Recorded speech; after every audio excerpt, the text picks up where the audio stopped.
Hello, नमस्ते सबैजनालाई। Welcome back to my mini blog.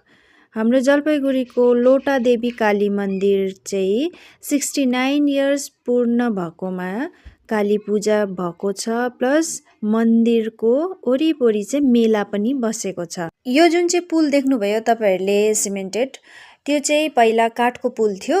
यसपालि चाहिँ एकदम सिमेन्टेड बनाएर चाहिँ त्यसको खुसीमा पनि होला एकदम ठुलो मेला लागेको थियो है। यो मेलामा चाहिँ त्यही हो, नानीहरूकै खेल्ने बेसी है, गाडी चढ्नेहरू, अन्त खानापिनाहरूको दोकानहरू थियो।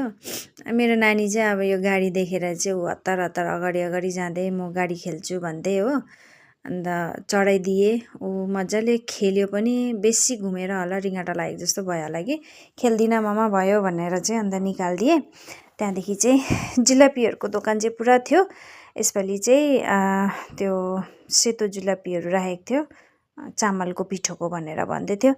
अनि त्यो सब किनकान गरेँ। त्यहाँबाट चाहिँ नानीलाई अब खेल्नेहरू त केही किनिदिनु पऱ्यो भनेर चाहिँ मैले यो अटो रिक्सा हेर न, अटो रिक्सा किन न, तिम्रोमा त गाडीहरू पुरा छ भनेर भनेको त अटो रिक्सा मन परेन अरे।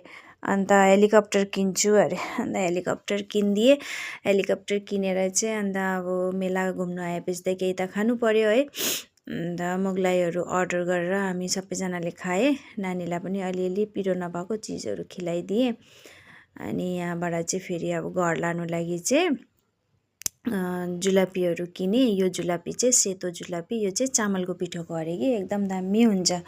अनि स्विट डिसहरू पनि किसिम किसिमको थियो। अन्त यहाँ अचारको दोकान थियो, अचार पनि किसिम किसिमको पिरो अमिलो नुनिलो सबै आइटम भेराइटिज थियो। दिउँसै घुम्नु गएको, घुम्दा घुम्दा घुम्दा घुम्दा रात पनि पर्यो है। अब चाहिँ हामी फर्किँदैछु। फर्किँदाखेरि नानीले चाहिँ कटन क्यान्डी देखेछ। कटन क्यान्डी चाहिँ उसको फेभरेट, अन्त किनिदिएँ। हुन्छ त, मेरो यो मिनी ब्लग के कस्तो लाग्यो कमेन्ट गरिदिनुहोस् होला। By by.